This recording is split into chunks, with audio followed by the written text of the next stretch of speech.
पिताजी हैं, मामा है हमारे।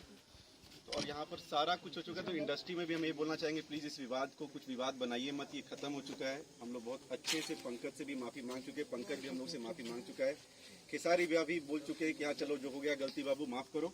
अब भैया को आप लोग समझिए कि हेल्प कीजिए, भाई को हेल्प कीजिए, भोजपुरी समाज को हेल्प कीजिए, सबको, और विवाद नहीं किया जाए। पंकज हमनी के छोट भाई है और घर के अगर भुलाई लेके घरे आ जाओ तो, और हमनी के उहे बात सॉरी बोलले बनी जाए, दोनों ओर से गलती भइल बा। और जितना हमनी के यथा संभव होई भाई के हेल्प करब, जा लिखब, जा बाजी गाना, एकरा में बाकी लोग के मजा लेला के कोनो जरूरत नहीं है। हमनी के घर के सदस्य हैं। ये बात आप भी बोलती थी, कोई ना ले, बहुत ढेर विवाद क्यों तरह हो गई। ठीक, ओके, कट कर ना, सबके सर्वसम्मति बा।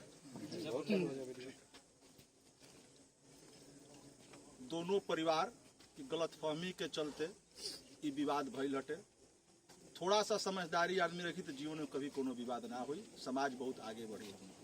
कलाकार समाज ये लोग के खूब आगे बढ़े, लोग बिहार के नाम रोशन कर। और भोजपुरी के कोई जात पात नहीं है। कलाकार का कोई जात नहीं होता है। कलाकार पानी की तरह होखेला, जौना बर्तन में रखा वो आकार के हो जाए।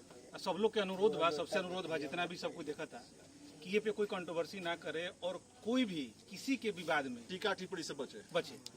और ये बेचारा बहुत अच्छा लड़का है और आगे ये इन्होंने वादा किया है। और हमारे विवेक जी हैं जो आए हैं मुंबई से चल के, तो हम ननिहाल आए, कोई दिक्कत नहीं है, ननिहाल में है, हमको पेड़ा खाता नहीं है, दिक्कत नहीं है कोनो। इन्होंने बोला भी है कि इस पंकज के लिए ये नाम करेंगे, काम करेंगे। और काफी अच्छा लगा यहाँ सब लोगों से मिलके हम लोगों को। चलो सबको धन्यवाद बोल दो, हाथ जोड़ के।